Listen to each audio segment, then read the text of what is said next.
Assalamualaikum warahmatullahi wabarakatuh. Innal hamdalillah nahmaduhu wa nasta'inuhu wa nastaghfiruh wa na'udzu billahi min syururi anfusina wa min sayyiati a'malina may yahdihillahu fala mudhillalah wa may yudlilhu fala hadiyalah. Asyhadu alla ilaha illallah wahdahu la syarikalah wa asyhadu anna Muhammadan abduhu wa rasuluh.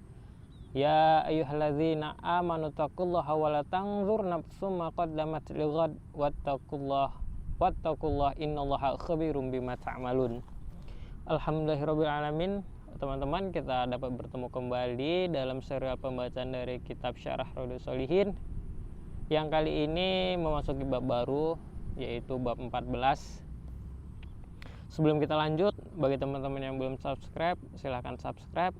Semoga video-video atau konten-konten yang ada di dalam channel ini bermanfaat. Silahkan share kepada saudara-saudara atau teman-teman agar semakin banyak yang mendapatkan kebaikan insyaallah. Hadis nomor 142 dari kitab Syarah Riyadhus Shalihin pada bab 14, yaitu bab tidak berlebihan dalam ketaatan.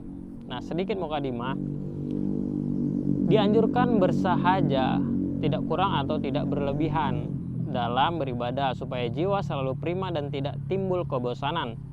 Sebab apabila seseorang melampaui batas dalam beribadah, semangatnya akan hilang di tengah perjalanan rohaninya sebelum sampai di tempat tujuan. Sedangkan apabila seseorang bermalas-malasan dalam beribadah, niscaya dia tidak akan pernah sampai pada tujuan dan harapannya. Dan harapannya pun menjadi sirna. Sesungguhnya sebaik-baik sikap adalah sikap pertengahan, karena ia dapat mengantarkan Anda ke tempat yang dituju serta mempermudah Anda dalam mewujudkan harapan. Semoga Allah merahmati Syekhul Islam Ibnu Taimiyah rahimahullah karena pernyataan beliau berikut ini. Agama Allah Subhanahu wa taala menengahi antara sikap berlebihan dan sikap kaku atau jumud. Allah Subhanahu wa taala berfirman, A'udzubillahi minasyaitonirrajim. Toha ma anzalna 'alaikal qur'ana litasqa. Yang artinya, Toha, kami tidak menurunkan Al-Quran ini kepada Muhammad SAW agar engkau menjadi susah. Quran surat Toha ayat 1-2.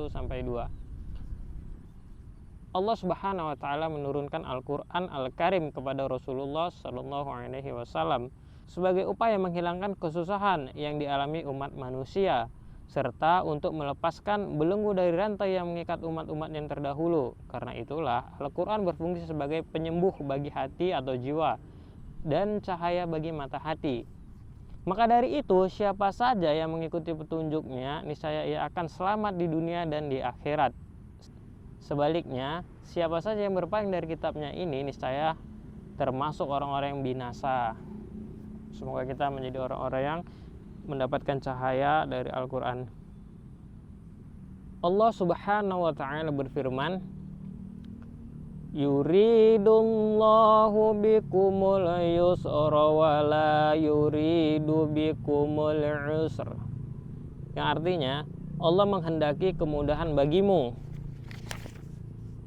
dan tidak menghendaki kesukaran atau kesulitan bagimu. Quran surat Al-Baqarah ayat 185. Allah Subhanahu wa taala menekankan kepada hamba-hambanya bahwa yang Dia inginkan bagi mereka adalah kemudahan, bukan kesulitan, yaitu dengan cara menghilangkan kesukaran dari diri mereka serta hanya membebani mereka dengan hal-hal yang mampu mereka kerjakan.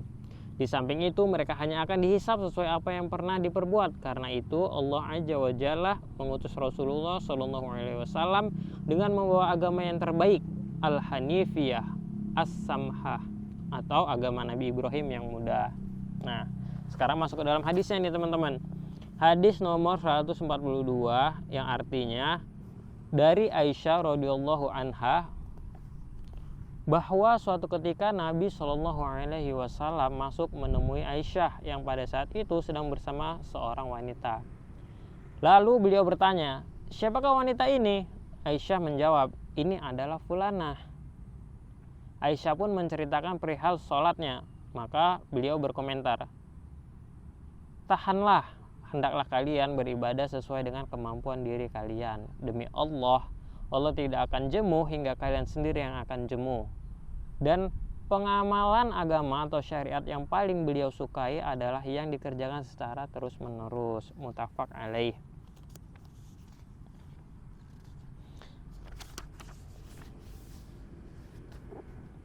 Kandungan hadis. Yang pertama, boleh menanyakan identitas orang lain yang terlebih dahulu masuk ke rumah kita, baik dia seorang laki-laki maupun perempuan. Yang kedua, dianjurkan memaparkan beberapa permasalahan di hadapan ulama agar dia memperbaiki yang salah dan memuji yang benar.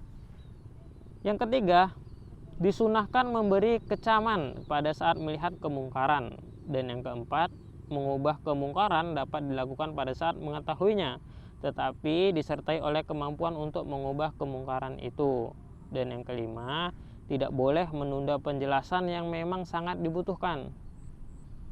Dan yang keenam, banyak beribadah di luar kemampuan fisik dapat menimbulkan kejenuhan dan kebosanan yang mengakibatkan jiwa kita tidak mau melakukannya lagi.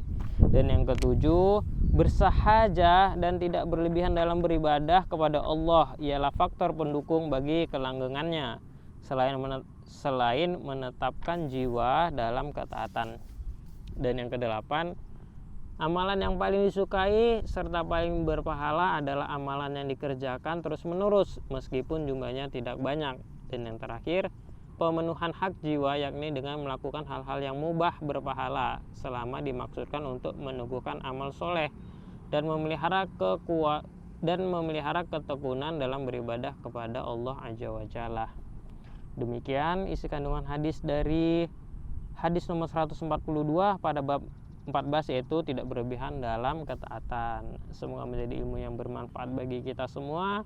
Semoga kita digolongkan ke dalam hambanya yang melakukan kebaikan terus menerus walaupun tidak banyak, tapi kalau banyak lebih baik. Subhanallahumma rabbana wa bihamdika asyhadu an la ilaha illa anta astaghfiruka wa atubu ilaik. Wassalamualaikum warahmatullahi wabarakatuh.